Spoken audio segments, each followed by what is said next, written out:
call to order the meeting of the October 3rd Board of Directors for the Yakima School District.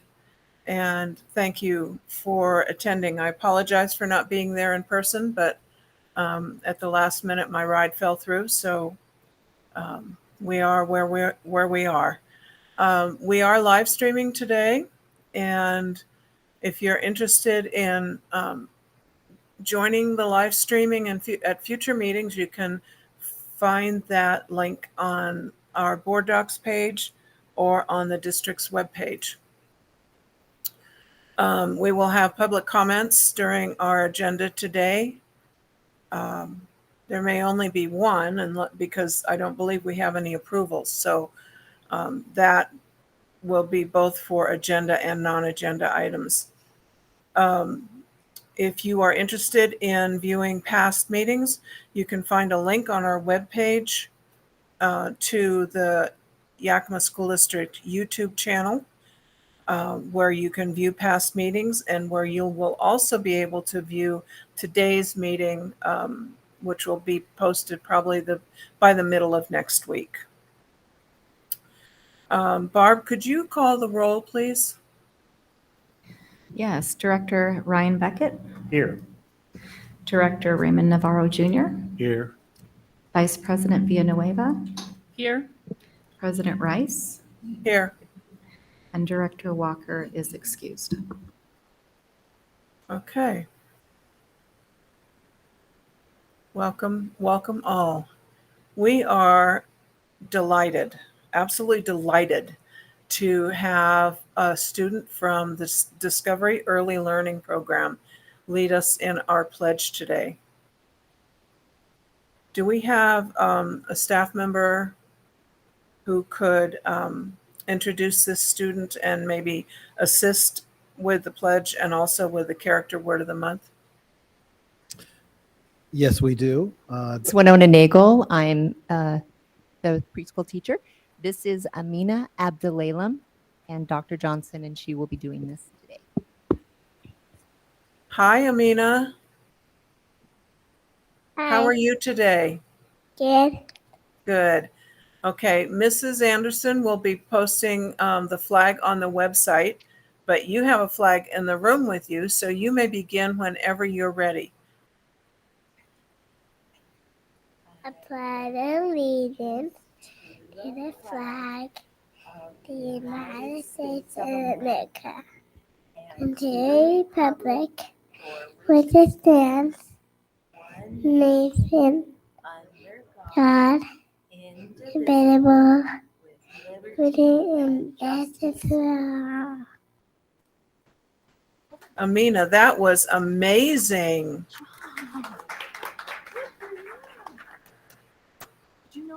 You did a great job. Now, can you tell us about the character word of the month? It's determined. Do you know what determined means? I think you had to be very determined to be able to do our Pledge of Allegiance. It means that you worked really hard and you never gave up. Did you work really hard? Yeah. Were you determined? I think you did. Sure. What do you want to say? Thank you. Yeah.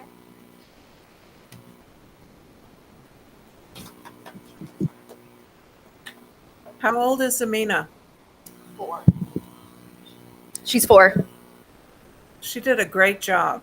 She did an excellent job. Miss Winona is an amazing teacher. If you ever have just a chance to come over and see some of our preschoolers, please come over, check out our school, and also check out Miss Winona. She is amazing. So we're very lucky to have her and Amina. Well, Amina should get extra credit for doing this in front of adults today. There may be some extra treats. Thank you very much. Thank you. And next we have on our agenda the Yakima Land Acknowledgement. I've asked Director Navarro to read this, please.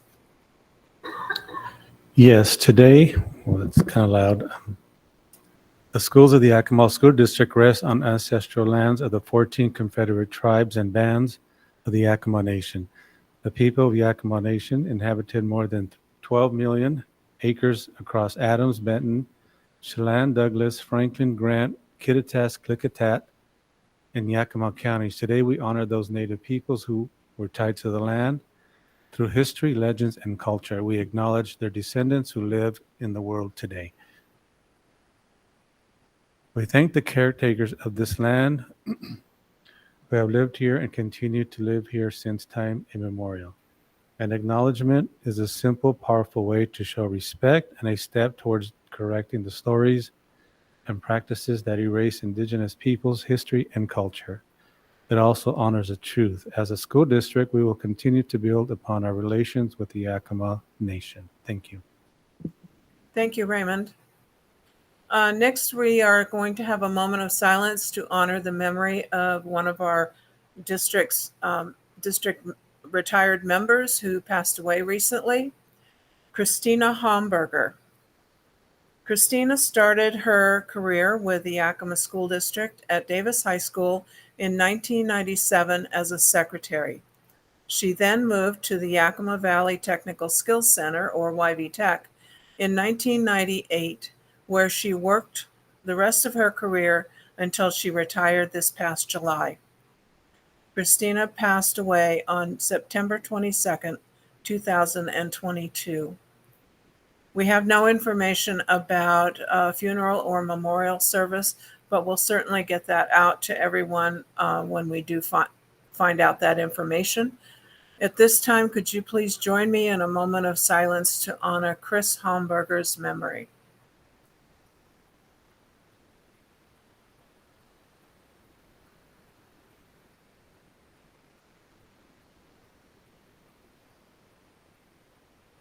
Thank you very much. We have two proclamations today. The first one is a proclamation for Principals Month. And I've asked Director Beckett if he could read that proclamation for us, please.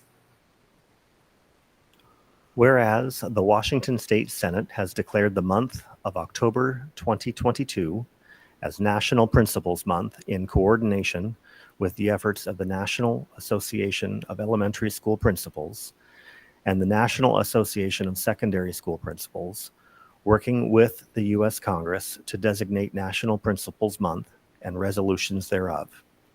And whereas principals and assistant principals play significant roles in our education system by creating hope for every student in their buildings, by leading culture, systems, and learning, and by working tirelessly each day as visionaries, assessment experts, community builders, public relations experts, budget analysts, facility managers, special programs administrators, and guardians of various legal, contractual, and policy mandates and initiatives. And whereas principals and assistant principals work collaboratively with families, teachers, and district officials to develop mission statements, set performance goals, and objectives for schools to achieve educational excellence and maintain high curriculum standards and expectations for all students. And whereas the Association of Washington School Principals honors such exemplary principals and assistant principals who have succeeded in providing high-quality learning opportunities for students, as well as their exemplary contributions to the profession. And whereas to honor and recognize the contribution of all school principals and assistant principals to the success of each student in Washington schools, our most valuable resource, and to encourage residents of Washington to observe Principals Month with appropriate ceremonies and activities that promote awareness of the importance of school leadership in ensuring that every child has access to a high-quality education. Therefore, Jay Inslee, the governor of the state of Washington, proclaims October 2022 as Principals Month in Washington and encourages all people in the state to join him in this special observance. Thank you, Ryan. And I'm just going to take a moment of personal privilege here and just make a statement about the value that the board places in our administrators and principals. We were fortunate enough on Tuesday night last week to have a chance to meet all of the new principals and assistant principals. And it was such a gift to be able to meet with them and just have a face to put to the name. And we are indeed fortunate and blessed in our district to have such stellar leaders, educational leaders in our school buildings and at central office. They are making great strides in assuring that our students meet their goals and accomplish what they need to accomplish. Next, we have a proclamation for Indigenous Peoples Day. And I've asked Vice President Villanueva to read that proclamation for us. Thank you, Martha. Indigenous Peoples Day, October 2022. A resolution of the Board of Directors of Yakima School District Number 7 reaffirming the board's commitment to promote the well-being and growth of every district student, especially of Yakima's American Indian and Indigenous students. Whereas the board recognizes that the indigenous peoples of the lands that would later become known as the Americas have occupied these lands since time immemorial. And whereas the board recognizes the fact that Yakima is built upon the homelands and villages of the indigenous peoples of this region, without whom the building of the city would not have been possible. And whereas the board values the many contributions made to our community through Indigenous peoples' knowledge, labor, technology, science, philosophy, arts, and the deep cultural contribution that has substantially shaped our district. And whereas the board has established that each and every student is to be celebrated and appreciated for the distinct and vibrant contributions made by sharing cultures, languages, ideas, beliefs, and values within a school community. And whereas the board has a responsibility to oppose the systemic racism toward Indigenous people in the United States, which perpetuates high rates of poverty and income inequality, exacerbating disproportionate health, education, and social crises. And whereas the board seeks to combat prejudice and eliminate discrimination stemming from colonization, and to promote awareness, understanding, and good relations among Indigenous peoples and all other segments of our district. And whereas the board promotes closing the equity gap for Indigenous peoples through policies and practices that reflect the experiences of Indigenous peoples, ensure greater access and opportunity, and honor our nation's Indigenous roots, history, and contributions. Now, therefore, be it resolved that the Yakima School District proclaim every second Monday of October as Indigenous Peoples Day. The district shall encourage staff to utilize the second Monday in October to reflect upon the ongoing struggles of the Indigenous peoples of this land, and are encouraged to celebrate the thriving cultures and values of the Indigenous people in our region, and to stand in solidarity with Indigenous peoples everywhere. Appropriate district calendars and website shall reference the second Monday in October as Peoples Day. Dated this third day of October 2022, Yakima School District Board of Directors. Thank you, Graciela. Next on our agenda, we have our report of the month. And today's report is on math and science and led by Dr. Andy Webb. Dr. Green, do you want to lead into this at all? Just very briefly, I want to thank our director here, Andy Webb of Math and Science, STEM, STEAM actually. We've added the arts as well. So when talking about science, math, engineering, art, what am I missing? Technology. I should have gone in order. We're grateful for the position of having this here in our district as far as having somebody to focus on those areas. And we're looking forward to the presentation that has been refined for your consumption this evening, and for all of the effort has gone forward in bringing us up to date with the current happenings with regard to STEAM in our district. Without further ado, Dr. Webb. Thank you, Dr. Green. Welcome, Dr. Webb. Thank you, President Rice, and thank you, board members, for allowing me this opportunity to be here this evening and share a little bit about our science and math across our Yakima School District. Thank you, Dr. Green, for the introduction and for sharing a little bit about STEAM. Loading up there, okay. So this afternoon, I will share the key pieces to both elementary and secondary math and science, provide some key data that is guiding and or will guide our current work and our future work, and then complete the picture today with some innovations and celebrations that our district has to share. As I'm sure you've all seen this picture before, Our 3 strategies are geared to result in high quality teaching and learning for all of our classrooms. For science and math, we want to focus deeply on the major work of each grade so that science students can gain strong foundations, solid conceptual understanding, a high degree of procedural skill and fluency, and the ability to apply the skills they know in order to solve problems according to real life, both inside and outside the classroom. The Common Core and other college and career ready standards call for a greater focus in both math and science as we move forward into the future. First, a little bit about elementary, pre-K 5 math. Our students in elementary school experience math through the 5 domains and the 4 focus areas with the Common Core standards at the heart of our instruction. The Content Standards Guide what it is the students should learn, and the Standards for Mathematical Practices guide how students learn and demonstrate their knowledge. We begun to utilize the Common Core Companion to decode standards, the ANET document to look at prerequisite standards, and the Coherence Map from Achieve the Core to provide support for our students and for their standards. The important keys are to see students engaging and using student voice as well as discourse with the teacher and with each other. High-level questioning, clear learning objectives, and assessment that is tied to learning are the key pieces to our elementary math.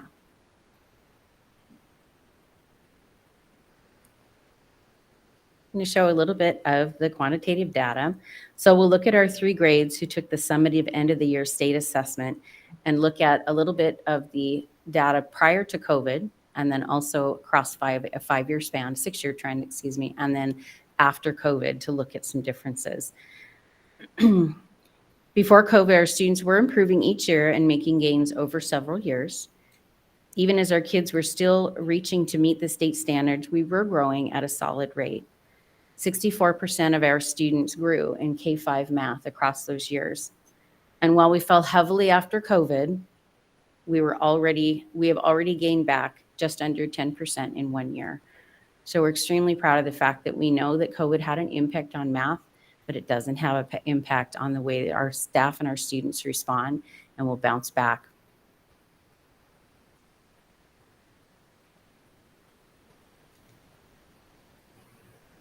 Our secondary math, students began using the newly adopted Reveal curriculum just prior to COVID, which ushered in a much higher degree of utilizing digital learning and digital platforms than it had before. The 6 domains of learning were still being taught along with the 6 conceptual categories, but the lack of in-person contact becomes much more challenging with a very concrete and sequential core discipline. We look across our secondary math and see that we do have a state assessment that's taken grades 6, 7, and 8, as well as 10.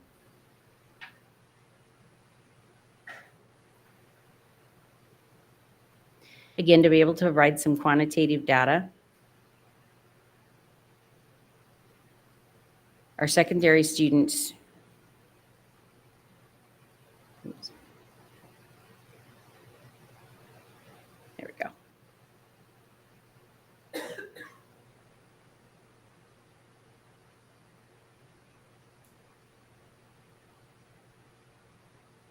Both middle and high school students were growing prior to COVID, and we showed that 67% of our students grew overall, even if they were not quite meeting standards. In the fall of 2021, just after COVID, there was a great drop, but again, both middle school and high school are showing improvements after 1 year. Can I ask a quick question? Yes. Yeah, this graphic is very interesting because, for those 4 years, it shows a significant difference between how middle schoolers were performing and high schoolers. But then when the pandemic hit, it just kind of did that. I'm just wondering, is there an explanation for that? Or, I mean, I know you're not prepared to maybe answer that. That's but okay. Okay. As I've talked to staff and listened to parents as well, one of the things, of course, that came across is math is concrete sequential. If you miss steps, or if you're not really sure about the step that you're on, moving to the next step is a challenge. And we were working in COVID and had less contact or less in-seat and face-to-face contact with students, it was much more difficult to not only apply those steps, but to continuously work across them and repeat them and be as repetitive as they would if they were in class, where every day and they are seeing the same skills and the same types of questions asked and applied so that they are guided through it. So really students were, even though they were being provided some guidance across the internet, it wasn't the strong face-to-face guidance that we would have hoped. And according to what staff are sharing, that in person and that face to face is really, really the key to all of this in terms of the changes in the math from really dropping in COVID. And we own that. We understand that there was a serious and a considerable drop in COVID. But when we look across at now they're back in person, now they're back in seats, now we're starting to see the increase again. So that is where I would say the most that it's really about our teachers. And what about the differences between middle school and high school? It seems like there's like a 16% drop once they get to high school, and the scores, the averages, I guess. So that's just interesting. I'm not sure what's going on there. It'd be interesting to hear what. Well, here's could be happening. here's what our high school teachers shared. There were a couple of things. First of all, the teacher push. That has to do a lot, of course, with how teachers are approached, or two students are approaching teachers. But a couple of things that even I thought was kind of interesting is with the implementation of the pathways and the fact that they now have additional pieces of math that they can do that are not necessarily geared specifically toward the test. There's fewer kids also taking Algebra 2. And Algebra 2 is really what sets kids up for the test. So that's one of the keys, I think, that is a good takeaway. And in middle school, the middle school teachers shared that kids will take the test and they're serious about it, but they also know that it's not going to keep them from going to high school. It just sets them up for the high school classes that they're taking. So they felt that was probably the reason there was a little bit of that overall. And in thinking across that, there's also a lot to remember in 2 years, because that their 9th and 10th year, they don't take it till grade 10. So it's 2 years of math in a summative at the end. So that seems to be some of the things that are also applying towards it. Thank you. Sure.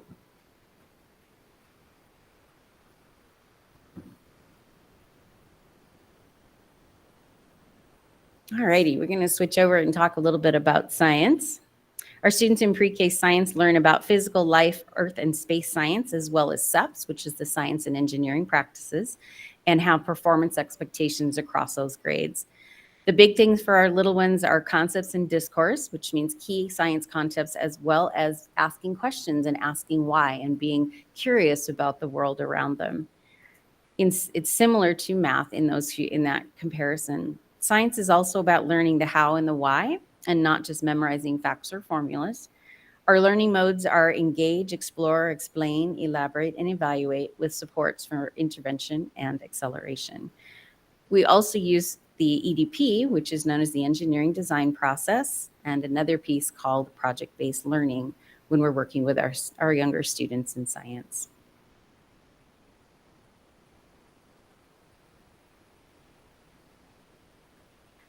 Across their elementary grades, all of the grades take science and have science each and every day, but only one grade actually takes a state summative assessment. The WCAS, the Washington Comprehensive Assessment of Science, is taken by our 5th grade students. Prior to COVID, they were sitting at 32% of meeting state standards, or 32% of our students meeting state standards. And we stayed steady over 5 years between 2008 and 2021. When we came out of COVID, and we were pretty excited about this, there was actually an increase in our science scores in our students K-5. In talking to staff and to teams, we really have relating this back to there was a lot of hands-on science going on while the kids were at home. Probably not necessarily that their parents knew about, but there was a lot of hands-on science happening, a lot of baking that had some chemistry involved in it, a lot of building things out back. So kids really had their hands in things, and that's what seems to be the reason that kids were able to show that they learned a little bit more and had some more experience in the science realm coming out of COVID. And I wanted to share, I forgot the other 2 pictures. So in this picture, I wanted to share just a couple of things. So in the picture of the young man, this is a program that we did this summer in working with the We Mammoth Foundation. We were able to take 26 of our students in grades K through 5 out to the site, which is just north of Sila. And he's actually doing some work looking for bones, and he's sifting through sand and rocks with the sifter. And on the right-hand side, students have to, this is from Hoover Elementary, these students had to make a theory in science and then prove it either as true or false. And so that's why it says false in the corners, because they proved that it was false.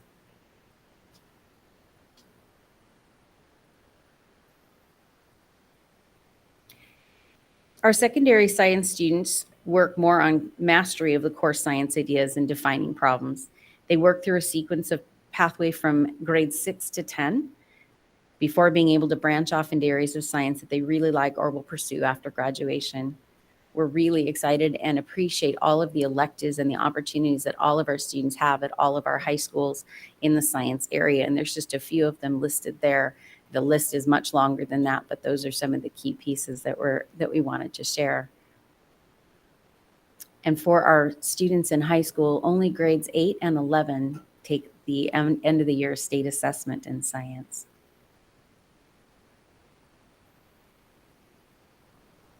As we look at the progress for science in our students, and we show just 8th and 10th grade, both middle school and high school were growing prior to COVID and held steady over 5 years.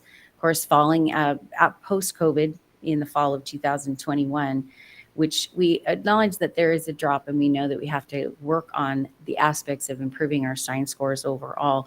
But even after 1 year, both middle school and high school are showing improvement in science. So we're pretty excited about that. Because COVID was hard.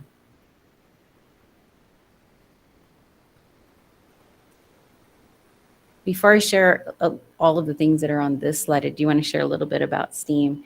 We appreciate the fact that we now are able to have one STEAM specialist in all of our elementary schools this year. Looking at that is one of the innovations overall, especially for a district this big. We wanted to share a little bit about STEAM. I'm sure you're familiar with the acronym and know a little bit about it, but I do want to share some things that you might not know and give you some context for that. STEAM stands for science, technology, engineering, art, and math. And it's important because it pervades every aspect of our lives. It's everywhere around us. Technology is continuously expanding into every aspect. Engineering is the basic designs of roads and bridges, but also tackles the challenges of changing global weather and environmentally friendly changes. Math is in every occupation, every activity we do in our lives. By exposing students to STEM, in our case STEAM, we're giving them opportunities to explore the STEM-related concepts, and they'll develop a passion and hopefully pursue jobs in STEM fields. The acronym itself came from the National Science Foundation and was coined in 2001. And STEM is found all over the world, as far as Australia, France, South Korea, Taiwan, and even the United Kingdom. Those technological innovations that we've gotten so used to become extremely important. And to succeed in this new information-based and highly technological society, students have to develop their capabilities in STEM and STEAM to levels beyond what was considered acceptable in the past. STEM education provides students with well-rounded foundation. And just as a statistics, we're going to need 8.5 million people in STEM-related fields in the next 10 to 20 years. For every job posted in a non-STEM field, there are 2.5 postings in a STEM field. And that's where we're going to need those students. Right now, we're on the cusp of what's called 4IR. If you haven't heard that already, it's called the Fourth Industrial Revolution. It's also known as Industry 4.0. And basically, it's the unfolding age of digitalization, where we're fusing, for the first time, the fusion of digital, biological, and physical worlds. And we're creating an inclusive, human-centered future. In order to understand the change, again, 8.65 million workers are going to be needed in STEM and STEM-related jobs in the next 10 to 20 years. That's a lot. And just for comparison, just briefly, 28 years after the introduction of the World Wide Web, or WWW, the information age is now coming to an end, and they consider it to be closed. But thanks to things like mobile screens and internet everywhere, we're now entering what's called the experience age. And I think this is a key importance because our staff and our students are entering a new chapter. and in human development, and it's enabled by extraordinary technology advances. And this is why teaching science and math based in engineering and technology, as well as pieces like art, are going to become extremely important. So the fact that we now have STEM specialists specifically in each of our elementary is a great addition to all of the things that our students will be able to do, and we'll certainly hope it launches into STEAM specialists beyond that, both in the middle and the high school. So to share just a few things that we're proud of over the last couple of years, in terms of innovation. So between 21 and 22, we had a much higher focus on multilingual learners and success in the math instruction in order to increase equitable outcomes. Our algebra and our honors math courses are offered at all of our middle schools, and all of our math and science is taught through digital platforms. Across the summer of 2022, we had elementary dual language teachers trained in Spanish on math and science in Spanish. And we had what was the Youth Engaged in Sustainable Systems group that was a collaboration with Mid-Columbia Fisheries and the Pacific Education Institute for our high school students, and that was from Eisenhower High School. And lastly, in 22-23, again, as we mentioned, those STEM specialists at 12 elementary schools currently. And we have pilots in courses in geology at the high school. This is at Davis, and then a personal finance for self-contained and resource room special education classrooms, both Eisenhower and Davis. And of course, we also appreciate that we have college and the high school math courses offered at 2 high schools. And lastly, but certainly not least, just some celebrations across YSD. We're proud of the fact that the percentage of our students meeting and exceeding state standards in math was growing prior to COVID, and is still positive and moving forward, especially those who are making growth. The percentage of students meeting or exceeding state standards in science was improving or maintaining annually prior to COVID, and we look to do that again. Our 21-22 WACAS scores reflect the improvement post-COVID for both elementary and high school students. Algebra 1 scores and pass rates continue to increase at the high school level. Our student growth is occurring for an average of 65% of our students in math. And last year, the Yakima School District was selected as the winner of the 21-22 District of Excellence Award for the state of Washington by Imagine Math. These are certainly not all of our celebrations, but some of the things we wanted to share this evening. Again, I thank the board for allowing this time to share a little bit about science and math across YSD, pre-K-12. Are there any questions? Any questions for Dr. Webb from board members?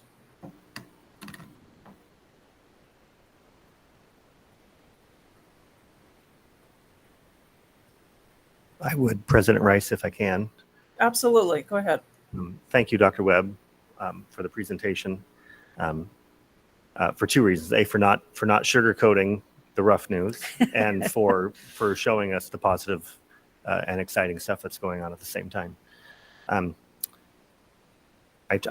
trying very hard to reduce the number of rhetorical questions I ask, but at the same time, I look at some of these 5-year trajectories of test scores, and I look back at the compass that was developed with community input a number of years back, with that long-term goal of getting about 75% of our kids meeting or exceeding state standards by 2026.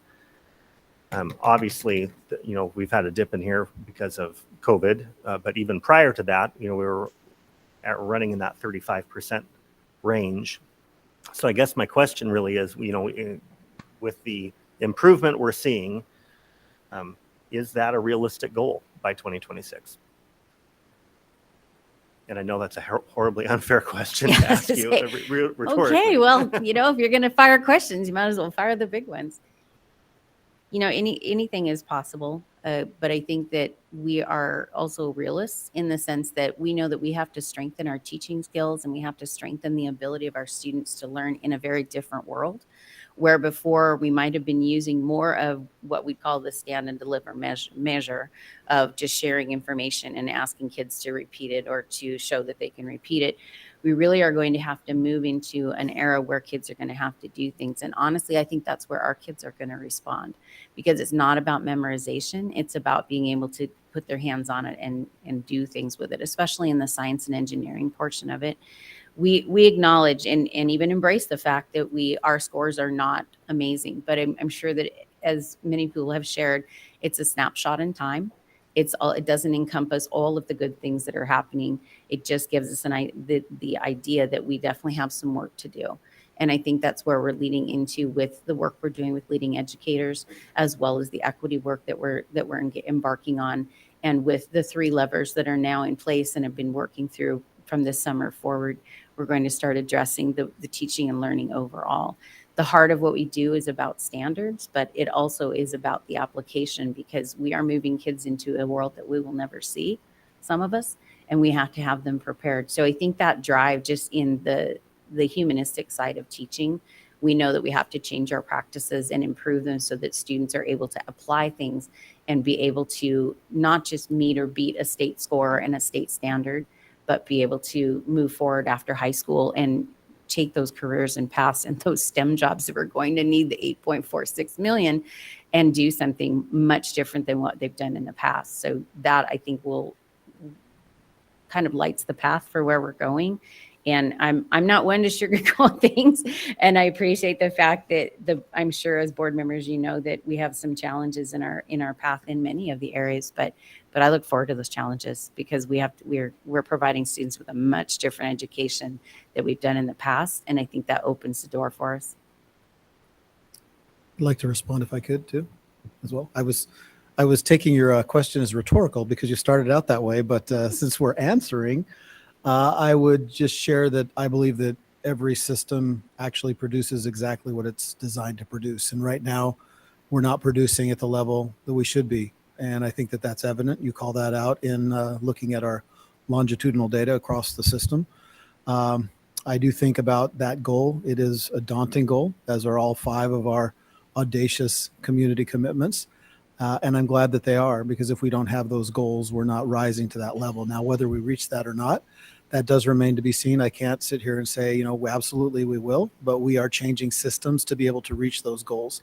I think back to my time as a principal at Toppenish High School, and we were able to, over the course of, it was a 1-year shift when it finally happened, but we were able to shift scores with our science freshmen 67% in 1 year. Now, that was a tremendous, tremendous change, but it took a couple of years of getting everything into the right place and having the proper background and training and everything aligned for those kids to then be successful.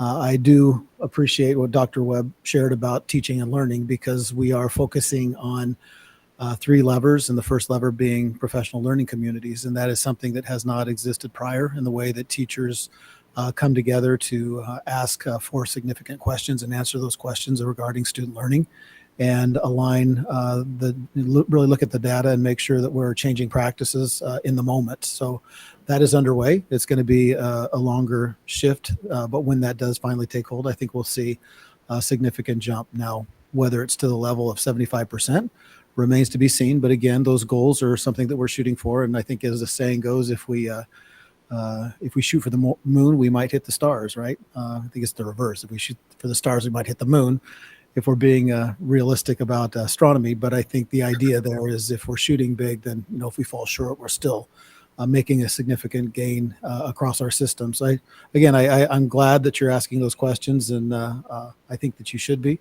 And I'm not happy where we are now, and I think it's been that way for far too long, but I'm very pleased with the groundwork that's been laid for us to now move forward. And we'll see where we are in a couple of years. And we have had the pandemic, but everybody had that. So we're going to move forward. Thank you, Dr. Green. Ryan, do you have other questions? No, ma'am. Any other questions from board members? I do have just maybe a comment. It's interesting, because the conversation we've identified COVID as being one factor. Systems, we also said about equity. I'm wondering if there's other things that are maybe impacting these scores, and so, I mean, I don't know. I'm just thinking just comes to mind for me. Just, you know, is there anything else that's perhaps getting in the way or impacting kids and or the school district from increasing those percentages? I guess is my kind of, I don't know if it's a question, but just what I'm thinking with the information I've received.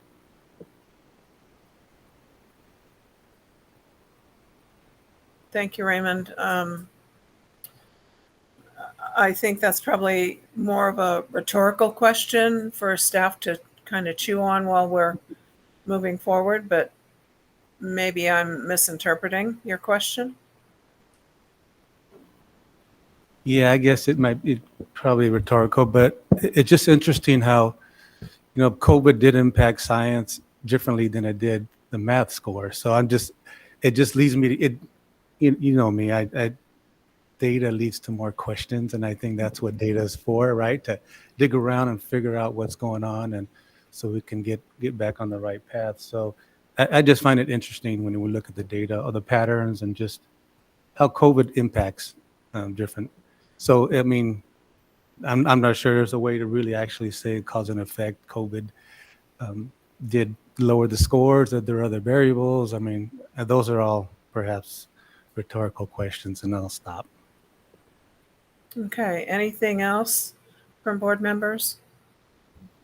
I'll just add, Ryan, thanks for asking that question. I think that's on all of our minds as we see certainly a lot of growth and positives in the data. The overall, the score at the end of the day, the scores are low. So I appreciate your comments and your response to Superintendent Drain. It just had a question that I wanted to clarify on the elementary science progress and the 5-point increase in those in that result in those test scores. And I just want to make sure that I understand what you said. I heard you say that students were probably doing more science than parents thought. And so are you saying that that's what teachers taught because maybe it was easier to teach virtually, or are you just saying because kids had some extra time, maybe they were out exploring and kind of just playing, which obviously increases your exposure to science and things like that in a natural way. I was just trying to understand what you meant by that. Oh, so really I was directing towards experiential learning. So it really was about getting out and doing things with your hands. The reason I said that, I'll share the example with you, is that in science there is an experiment where they build there's two. There's one where they build lava, and the other one where they build elephant toothpaste. And if you've never experienced either of those two things, it's a chemical reaction. But literally, the lava comes up in a very, very quick manner and splashes all over. It's usually just a gelatin, but it makes a huge mess. And I had heard the story about the parent who came home whose children had been doing science in the kitchen while they were gone, and didn't know that we would have science experiments on the ceilings when we got back. And elephant toothpaste kind of does the same thing. It's a chemical reaction you're starting with a beaker on the table, and when you set the chemical, it literally comes up out of it like a big foam and out onto the floor. And again, we heard some stories about kids doing some pretty exciting stuff, and their parents not realizing that they were having experiments going on until they came home to it. So it was more and more directing in the sense of there was a lot more experiential hands-on going on at home, and many of it with parents, not just the ones who were surprised by the science when they got home. And so with students being able to do a lot more just experiencing and walking around and doing things and going outside and doing nature walks and studying things, but maybe from afar, where they weren't able to do that necessarily as many times or as often as they would in school, there was a lot more experiential learning going on from that aspect. And again, that's what we have to shift to, looking towards the future, because that's where students are going to need to be, is causing discourse and causing the opportunity to learn something and ask why in a much bigger fashion than before. They did always do that, but the gap is going to be much, much bigger for that type of learning than it was before. So that's what I meant. Not that we encourage kids to do those kinds of things in the kitchen while they're, but it did happen. Well, it certainly seems like it was an effective approach, seeing those scores. So thank you so much for your presentation. I know it takes a lot of time to put all of that together. So thanks to you and your team. Yes. And thank you so much for your time and for the support of the cabinet and the superintendent cabinet as we prepared and we're getting ready to present to the board, and again, appreciate your time. Thank you. Dr. Webb, I would echo Graciela's appreciation for the time that you've taken. You're clearly thought through the information that you wanted to share with the board.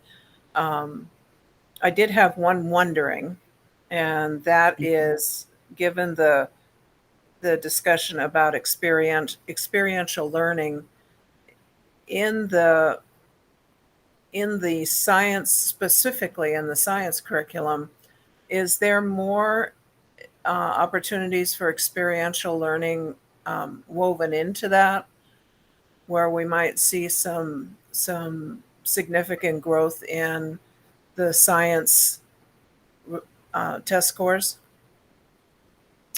Absolutely. We really look forward to the fact that all of our STEAM specialists, again, which are in the now in all of the elementary schools, that is a big core piece of what they're doing is true experiential learning and finding out why things happen as opposed to just walking through the pieces of earth science or physical science or life science that are interesting, but not necessarily experiential.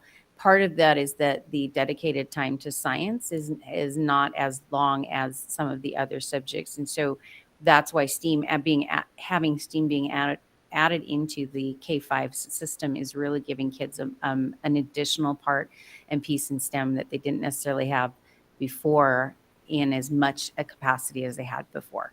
So we've been teaching STEM, or we've been teaching science, and we've been using pieces and parts of STEAM, but now we have an even greater opportunity to do the same thing. And it's much, much more leaning on the experiential because we're using project-based learning and engineering design to do things rather than only worksheets as an example, or only having a small amount of time to do a small piece of lab. So this was one of those things where as long as we are guiding students along the way, and it's science and math taught through technology, art, and engineering. So we're really looking forward to building on that program because students need that time to get their hands in things. And with the schedules at the elementary school, it's a little bit more limiting in science. But as we move to middle and high school, we hope to spark their imagination in a much greater fashion and build on that so that when they get to middle school, they're more excited about science and they want to do more of those science things. Science in the high school and middle school are a little bit different because they do have actual sections and classes laid out so that they have those every day, or most of them have every day. So it's a little bit different. And the trajectory moving into high school is that not only do they finish the 9th and 10th grade in biology and chemistry, but there's just a whole bigger world waiting for them as far as science goes. The zoology, as an example, that's a pilot this year at the Davis High School. It's a huge pilot. It's beyond more than one class, and they really have had a huge response to it. Kids want to explore that, and they want to see different things than just the life sciences and biology or the chemical sciences. So that, I think, is it's a buildup. It's a builder overall. I wish that we had a lot more time for science, but I'm jaded because I'm a science person. So more science is never, there's no such thing. It's kind of like handbags and shoes. You can't have too many.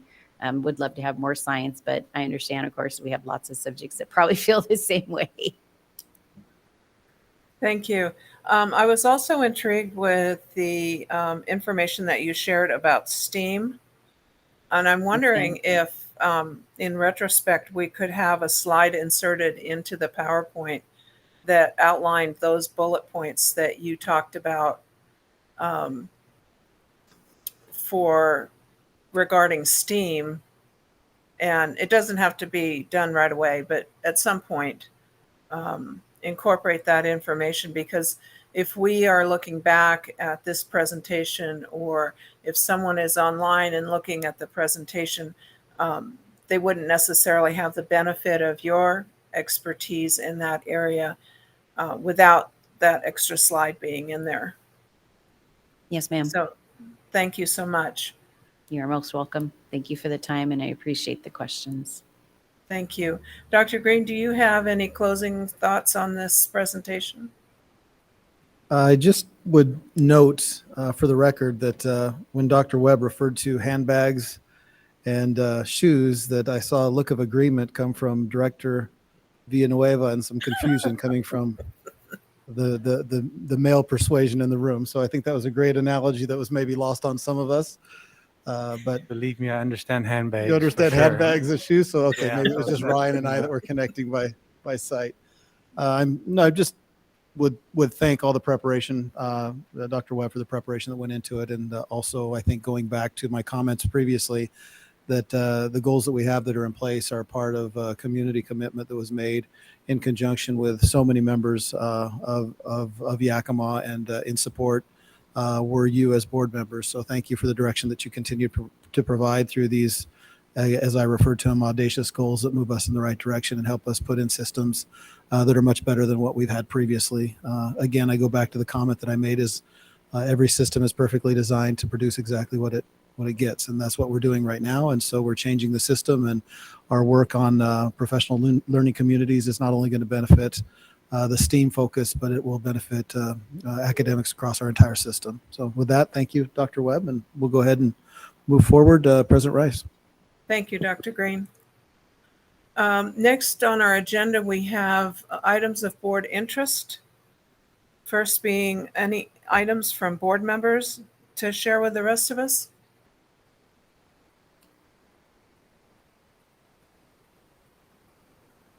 I do want to share a little bit about Legislative Assembly, General Assembly, which was this last weekend, Friday and Saturday. There were upwards of 130 or more voting delegates in attendance virtually. The process went a lot smoother than it did last year, which was the first year that we'd done virtual assembly. There were a number of proposals that were brought forward for consideration to include in this next legislative platform. All of those that had a do pass recommendation from either the Resolutions Committee or the Legislative Committee passed.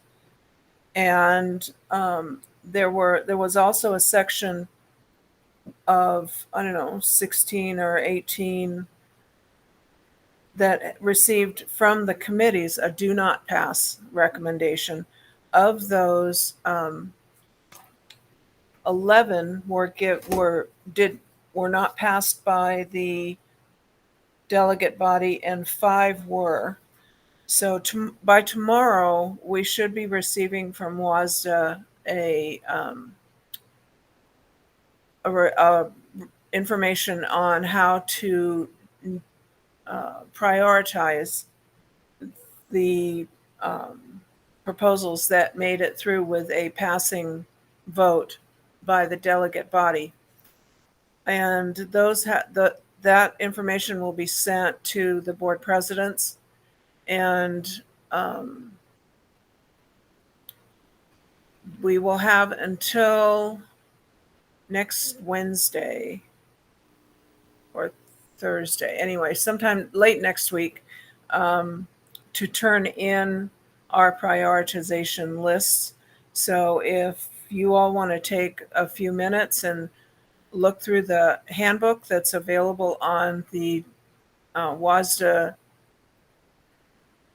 training webpage under General Assembly, if you go to that page, you will find the handbook if you don't already have it linked, and you could read through those. And if you wanted to pick out up to 10 that you would like me to submit as the priorities from the district, and let me know that by next Tuesday, we can get that information submitted,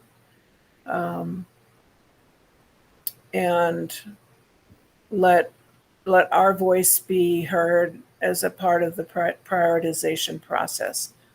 The board members have any questions about that? President Rice, would you Yes. forward the update that you get tomorrow to the rest of us? Sure. The update from WASDA. I was able to attend about half of Friday's proceedings and all of Saturday's proceedings, and it was interesting to follow along. The manual, I mistakenly went to print it before I started to look and realized it was almost 200 pages. But I'm accustomed to killing a lot of trees, so that worked out okay. So I have a fabulous manual that I'm going to keep on my shelf for a very long period of time. and I'd love to be able to update along with that. But it was interesting. I thought it was also interesting. There was an email that had been sent out to large boards in advance as far as sort of coordinating efforts. Does our board qualify as a large board under WASDA's rules? It does? Yes, it's not necessarily a qualification, it's a suggestion that if you have more than 9,500, I think is the cutoff. If you have more students than that in your district, you're considered a large district. And WASDA has put together a kind of an informal caucus of large school districts that fall into that criteria. And that caucus meets somewhat irregularly, but certainly before General Assembly and maybe before annual conference as well, just to talk about issues that large school districts are facing.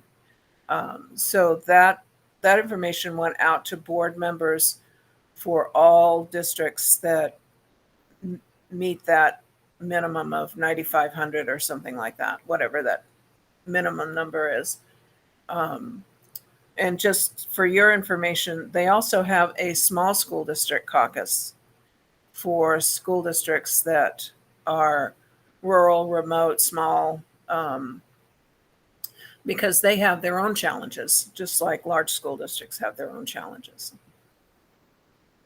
But I'd be happy to forward that message when I get it to you all, and just know that if we send that to all of us and everybody replies to all, that information will need to be posted on our district's webpage in order not to get into trouble with the Public Disclosure Commission about open public meetings. Is that clear?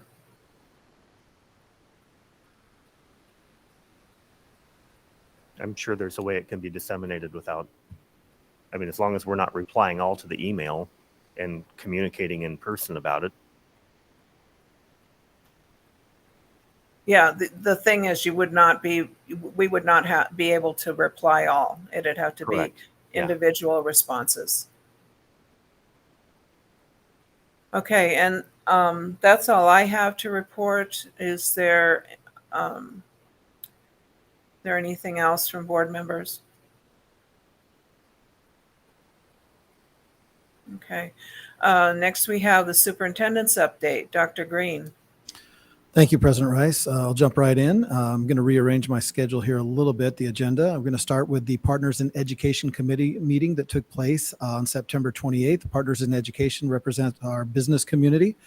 In that session, we were able to have several members of our community present as we address some of the items that you'll find in the attachments. The agendas included also the schedule of discussion. Some of the things that we brought up were the Arizona State initiative that's moving forward, dual language. We addressed some of the early learning reconfiguration there of Discovery Lab. And we were excited to share during that session as well information about what bonds and levies are and the impact that they have on a community. Some of the information that we shared around bonds and levies was brought forward through our Executive Director of Finance, Jake Cooper, and the information that we shared were that as for every 100 million school bond, it creates 350 to 400 jobs in a community, 30 million in additional economic impact across the community, and 7 million in estimated sales tax. So there was some conversation around that area. But we kicked off the event in talking about what was happening in our community with regard to the facilities and how we've invested in the beautification thereof. And we used as an example a school that you've all been to. It was Barge Lincoln. And in talking about Barge Lincoln, we were able to share the partnership that we have with the Ray Foundation. Incidentally, the Ray Foundation, which is the charitable branch of the Seattle Sounders, did invite our steel drum band there from Barge Lincoln to attend a Sounders game last week, and they played in the pregame and were actually down on the field. I was able to join them, as well as their former principal, Hector Mendez, was there in Seattle as well. So it was a great occasion for our students.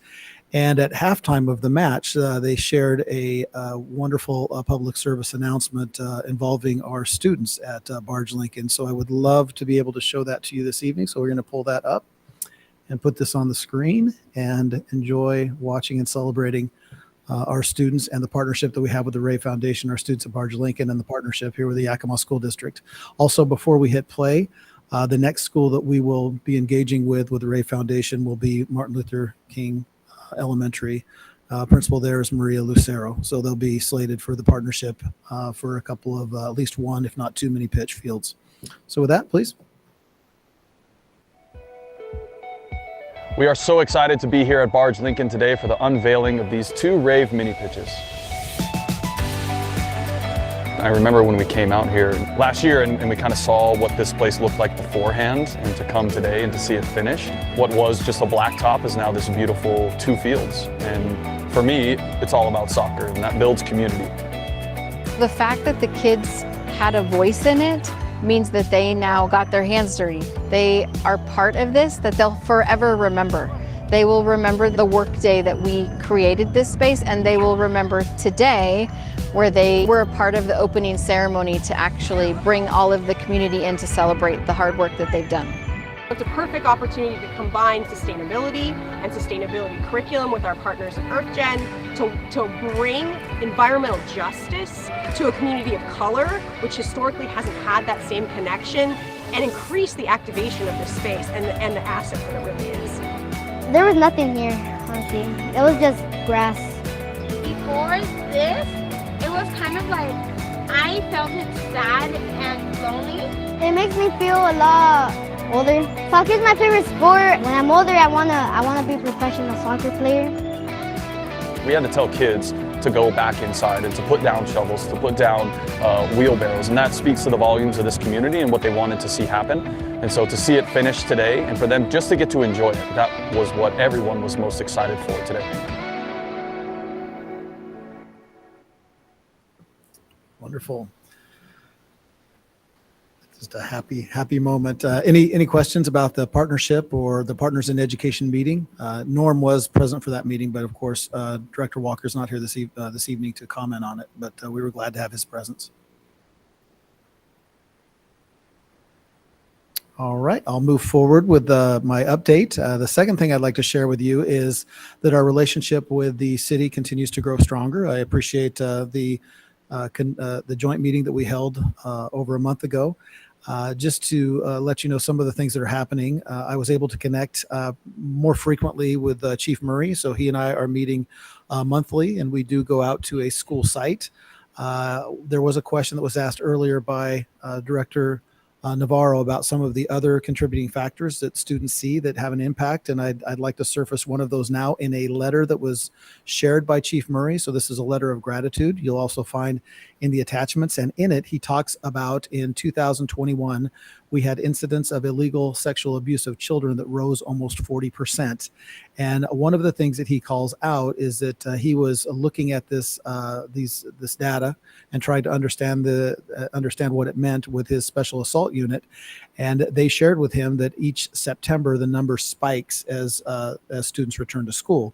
And what they were able to explain to him is that this is because when you go back to school, students go back to school, they are in association with teachers who then are mandatory reporters, and we're finding out about the issues that are happening regarding sexual abuse of children. And because of that, what he recognized is just how important education plays in making sure that incidents such as these are reduced. And he shared, and I quote, "I am aware of one specific incident where an elementary student was sexually assaulted by a family member but was unable to get help until she returned to school last fall and made an outcry to a teacher." The teacher appropriately and immediately reported this to the police, and the suspect was charged. More importantly, the abuse was stopped.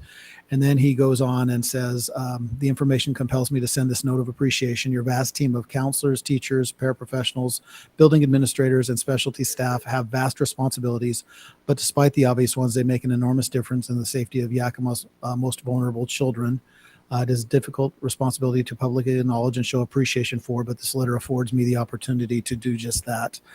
So I call this out not only to commend the police chief for understanding the importance of all of our personnel in education as mandatory reporters and stopping abuse, but to think about this combination of what we're doing as reporters, but also then at our Handle with Care and how our community is of teachers are notified and counselors to put supports in place for students is something that we should all be proud of.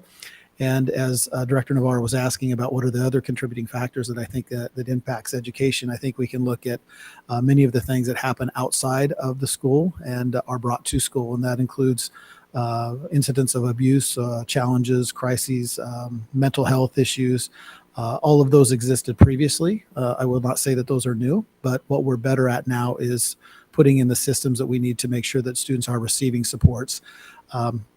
At our meeting with the partners in education, I know that Assistant Superintendent Locke was there for a few moments, and one of our business leaders asked us about if we should be involved in making sure that supports are in place, or if we should just focus on education.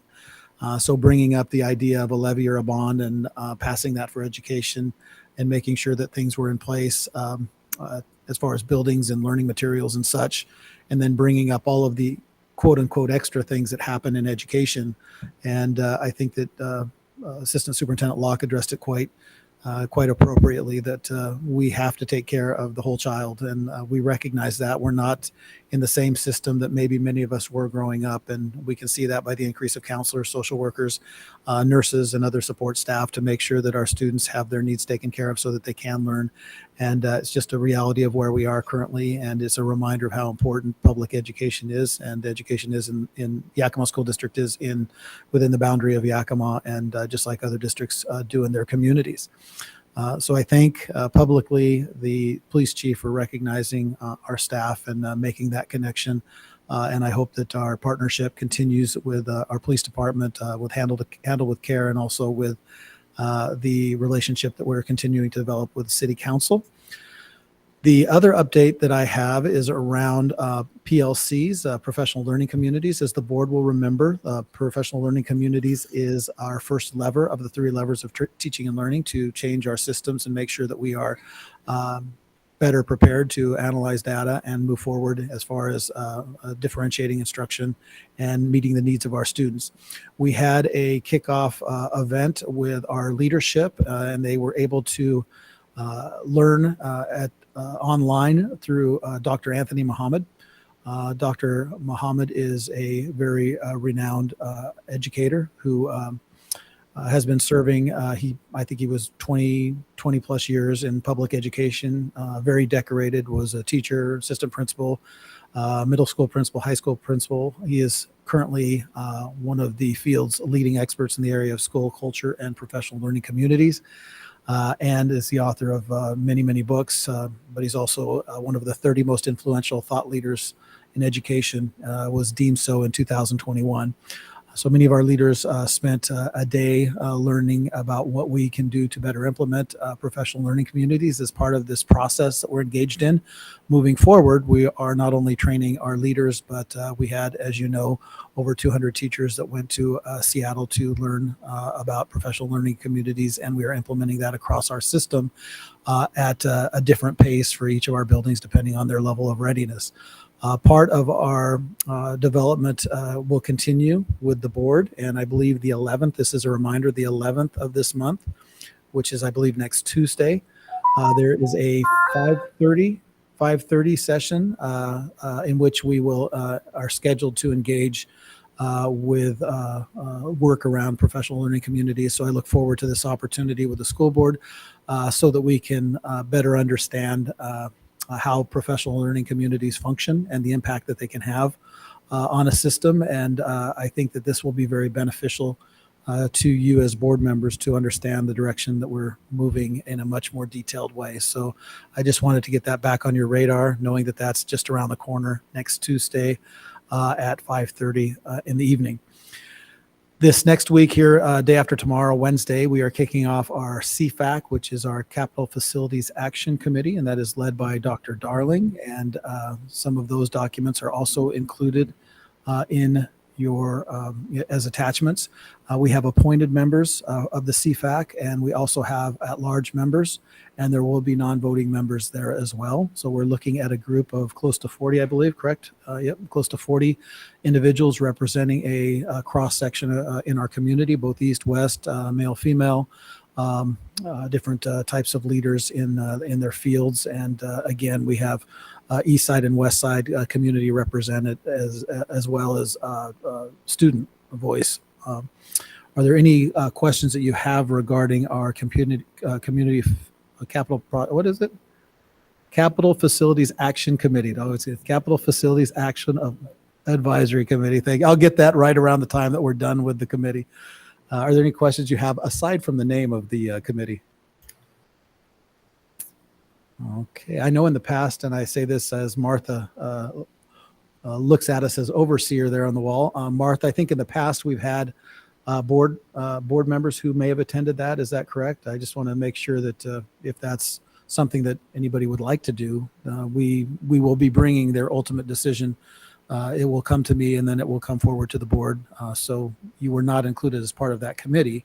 But if somebody is interested in attending, please do reach out and let me know, and we can figure out what that could look like. We certainly want to make sure that our committee feels comfortable in making a recommendation, and sometimes having the people that receives that recommendation might be a little challenging, but certainly wanted to open that up for any conversation if there was a desire to attend those monthly meetings. It's the first Wednesday of every month until we conclude. All right, hearing nothing at this point, then I will continue with, I think we have two more items. One is Hoptoberfest, which is the Yakima Schools Foundation fall fundraiser. It's an annual fundraiser. It's scheduled for October 24th. So if you have a spare evening, I believe this also starts at 5:30, seems to be our consistent starting time. 5:30 event, you could come a little bit late if you're getting home from work and need to change, get a little bit more comfortable, but that foundation fundraiser is Monday, October 24th, and it takes place at Single Hill Brewery. Again, October 24th, the fall fundraiser for the Yakima Schools Foundation. The foundation also, just by way of reminder, is significant in providing scholarship opportunities or grant opportunities, I should say, for our teachers to try new innovative ideas out in the classroom and have kind of projects that fall outside of the scope of our regular curriculum that do benefit students with opportunities. I'm not sure the amount that was contributed by the foundation last year, but I believe it exceeded 20, if not $30,000 donated. So they make a significant contribution to our system. Again, the Yakima Schools Foundation. And then the last item, which was just shared here with me a few moments ago, and it was not something I had previously, so I apologize for this not being on the schedule, is the formal announcement of an award, which is the SNO, which stands for the School Nurse Organization of Washington. And it is the School District Non-Nurse Administrator of the Year.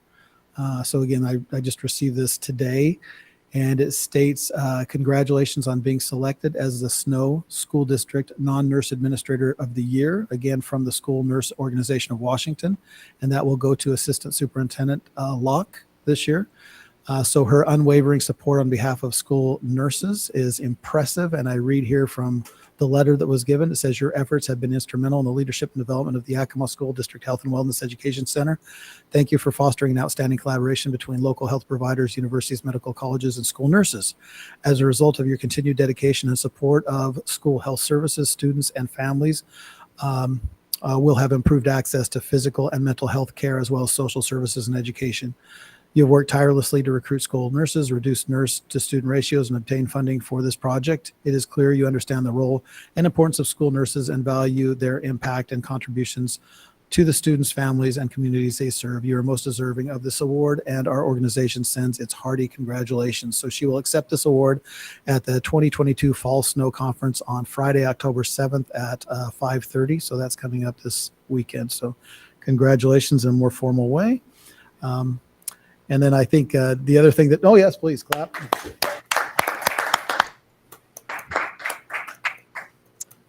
Any comments before I conclude? Anybody? Yeah, sure. Absolutely. Stacey. I'm honored to accept the award on behalf of Yakima School District Health Services team. They're a phenomenal group to work with, and I've enjoyed them immensely.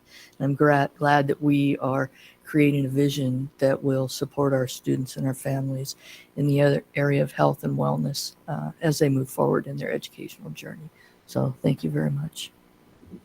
Thank you. And without taking anything away from Stacey or her leadership, because it's well deserved, but I think it would also be important to acknowledge that anything that's happening with our health and wellness center and the services therein is directly because of the school board and accepting the direction that we're moving as a district. So while there's one recipient, it's really that, and I'm sure that Stacey would agree that it represents our entire community and the direction that we're taking as a district. So well-deserved, Stacey, and thank you, school board members and our district for supporting move to make sure that students are taken care of, not only academically, but as we talked about, mental health needs and physical needs as well. With that, if there are no further questions, I will pass it back to President Rice. If not, I'll answer any questions that you might have. Any questions from board members?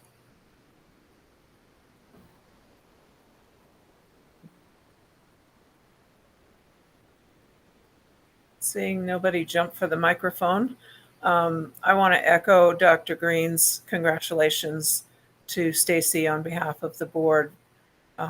That's quite a recognition for school nurses to recognize the administrators of their programs, and to have that recognition bestowed upon Stacey as a part of the Yakima School District's health program is indeed an honor to not brush away lightly. I just think it's wonderful, Stacey, that your work in this area on behalf of the students in the Yakima School District is being recognized. Thank you very much, President Rice. I really appreciate it. And then to reiterate what Trevor said, we would not be headed where we are without the support of our school board. So thank you very much for believing in our vision and moving forward. Thank you. Thank you. It's not hard to believe in a vision that supports all kids. Next, we have the opportunity for comments from the public. Because we have no approvals tonight, we typically have the first opportunity at this point in our agenda for items that are on the agenda. And then at the end of the meeting, we typically have a second opportunity for items that are not on the agenda. But because we don't have any approvals, we're going to mush those two comment periods together. And Barb, can you tell me if anybody has signed up for comment? We have nobody here in person, but somebody did sign up online, and I don't see that they have checked in today. So I can reach out to them and offer them the next section for public comment, which would be at our business board meeting at 7 o'clock on October 18th. Okay. Yeah, if you could reach out to them, that would be great. Thank you. Next, we have a couple of monitoring reports. We first have the monitoring report for 1000.2.5 asset protection. Jake Cooper presenting. Thank you, President Rice. I got the squeeze from the superintendent. Concise. Paraphrase. So not knowing how things are done in Yakima, I have been able to monitor policy governance policies in the past. Before you this evening is executive limitation from the superintendent, and very important to a governing body is asset protection. So this oftentimes in your executive limitations are things that are meant to keep you up at night. I want to let you know that the report before you, I would recommend a do pass. I assume you take a vote on this monitoring report. The superintendent and I went through it together in detail and reviewed the document before you. As your executive director of finance, I want you to be sure that we have sufficient insurance in place to cover the district's assets. Again, there's hundreds of millions of dollars of assets throughout the district. We just talked about some of those, and throughout the meeting, additionally, the state auditor's office has ensured that you're complying with the safeguarding of assets. That's part of their annual report. We are a member of the School Insurance Association of Washington, which is an insurance risk pool. There are 2 insurance risk pools in the state of Washington. We are a member of the SIAW. That is how your insurance is procured on an annual basis. We have internal general counsel as well that is, works hand in glove with myself on the risk management issues. Part of the report before you is about the district's investment in its assets. You heard Dr. Green and Dr. Darling talk about the CFAC committee, which I am part of as well. We'll kick off on Wednesday. And the report also details recent capital investments made through ESSER and our annual operating budget to continue protecting your assets on the physical side. Also part of the report are background checks for newly hired employees. Always important to limit risk and liability. That is done on every new hire. I had it done myself as I came aboard, so I can attest to that firsthand. I had a firsthand inspection of that process. And the other thing that is always important on this is records retention as well. I also had firsthand knowledge. We had a shredding done this week, so very apropos for the monitoring report. Again, there are no changes, just some updated material from prior monitoring. I would recommend adoption this evening by the board of directors. And of course, knowing that this keeps me up at night, and hopefully it doesn't keep you up at night, you do have sufficient coverage for your assets. And they're continually moving to make Yakima's buildings a better place to be as well. As you see, that can be a long and arduous process, but we are moving forward again to look for some capital funding. So if there are any questions, you can put them to myself or Superintendent Green, but again, all in all, in a very good place for asset protection. Thank you, Jake. Are there any questions from board members? I have a question. The first couple of items you talked about having adequate insurance coverage. Do we have other controls in place to help control the loss of assets, like procedures, logs, checks and balances, things like that? Yeah, we do. We pretty much have a log for anything you can think of, from keys to land. I mean, we have so many internal controls and processes for. So, for example, this weekend we had the marching band go over to Everett for a competition that they won. But prior to their going, we had to get a rider for appropriate insurance for the trailer, which all goes through my office. So there are internal controls even on vehicle rentals that come through. So there are detailed policies in the 5,000 and 6,000s on the district side. But again, the internal controls are standard operating procedures all the way from Stacy's departments through Bob. All the operational departments have their own internal control set or SOPs. But on the insurance side, there's not much. We do have an outside broker do a review for sufficiency of coverage, because again, I may be a finance person, but I might not be an insurance wizard. So that is done as well to make sure you have adequate coverage in your assets. And then we also track small and attractive assets that could be easily stolen. So laptops, handheld devices, etc. Those are all controlled in a separate environment as well. So yes.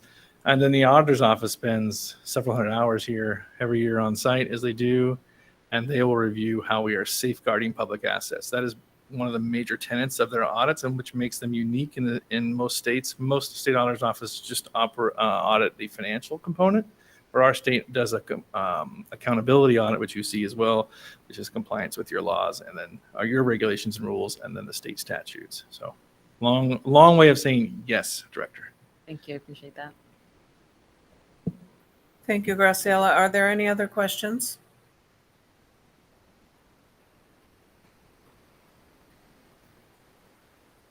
Okay.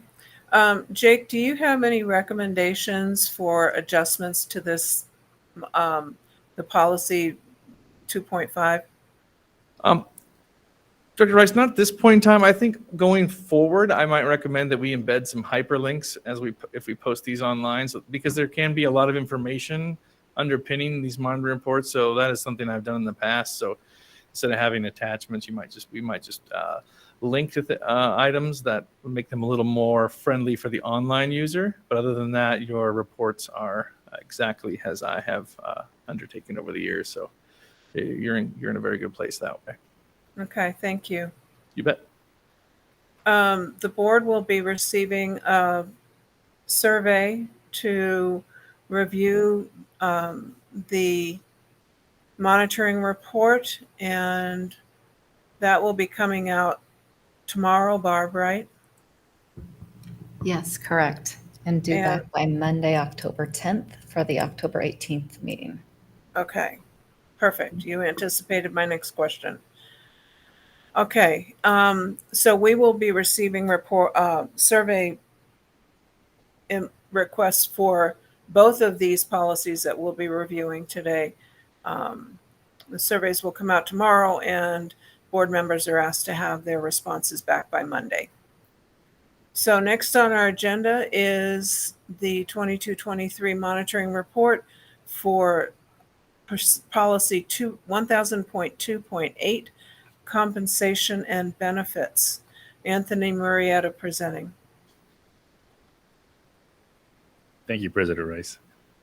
The superintendent will not jeopardize the fiscal integrity of the public image or the public image of the district with respect to employment, compensation, and benefits to employees, consultants, contract workers, and volunteers. Furthermore, the superintendent will not change the superintendent's own compensation and benefits. In trying to condense this down, I will hit the key elements. I interpret this to mean that with respect to not jeopardizing the fiscal integrity of the Yakima School District in regard to employment, compensation, and benefits, this means that we will not exceed our financial resources with respect to the compensation of employees, consultants, or contractors. We will not jeopardize the public image of the Yakima School Districts in regard to employment, consultants, or contract workers and volunteers. I interpret this to mean the district's procedures will ensure that no person with a disqualifying criminal conviction or other disqualifying event will be employed or allowed to work for the district as a consultant or contract worker or serve as a volunteer. I further interpret this to mean the district complies with all statutory and regulatory requirements related to hiring, including sexual misconduct, material inquiries, and ensuring the fingerprint background screenings are complete. With respect to the statement that the superintendent will not change the superintendent's own compensation and benefits, I interpret this to have its plain meaning. With that, I believe we are in compliance, and it is governed through operating procedure 5630 and 5630.xe. Provides clear directions for the use of volunteers. Volunteers complete an application process that includes a background check conducted by the Washington State Patrol. I have no recommendation changes. Recommended changes. Thank you, Anthony. Any questions from board members?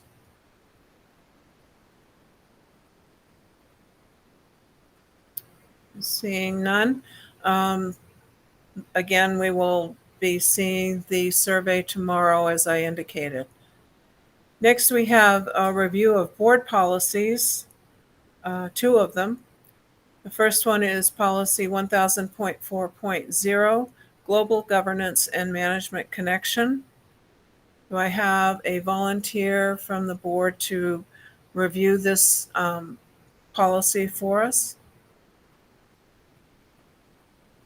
Sure.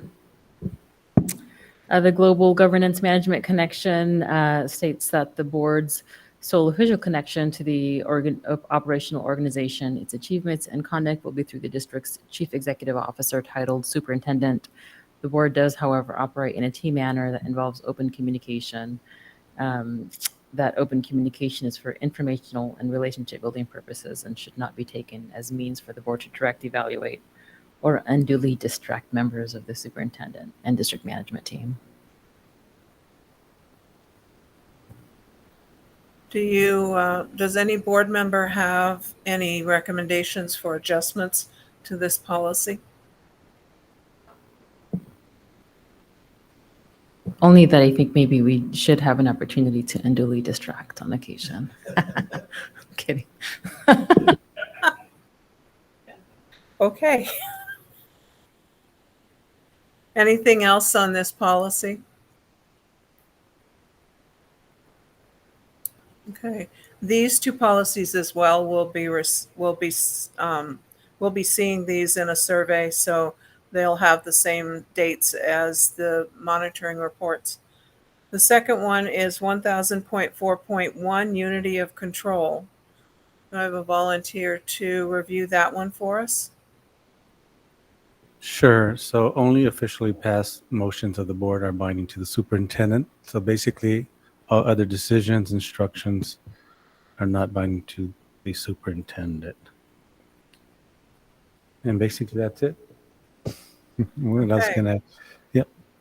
Are there any suggestions for adjustments to this policy? Okay. Seeing none,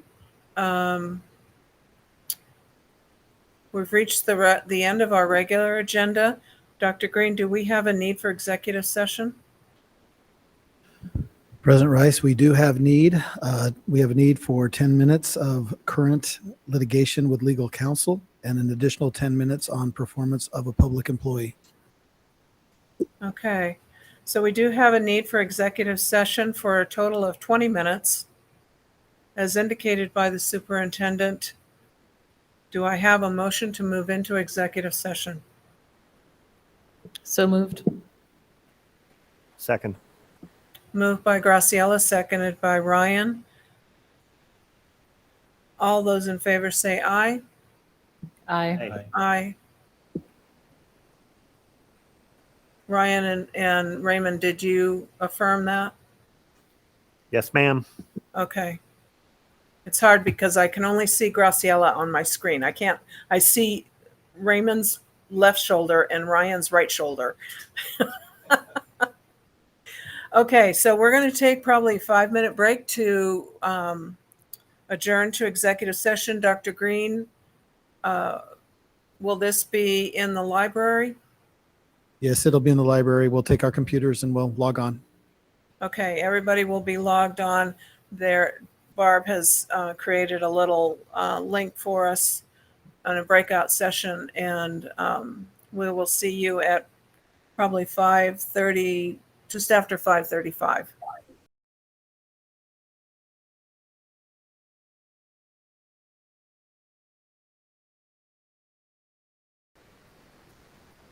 Okay, is everyone back? Yes. The board members are back. All right. And everybody else who I think was here. Everyone who was in the meeting is here. Okay. All right. Welcome back, everyone. Just a couple reminders. The surveys for the monitoring reports and the board policy reviews will be out tomorrow, and they need to be returned to Barb by Monday. And a reminder that we do not have a Monday meeting next week because we have the first of our 3 WASA PLC meetings starting next week. It's on, as Trevor indicated, it's on Tuesday, the 11th. It's a virtual meeting. If I remember correctly, we already have the link to it. My information is that it starts at 5 o'clock, not 5:30, and goes until 6:30. So are there any questions on that? Seeing none, is there anything for the good of the order?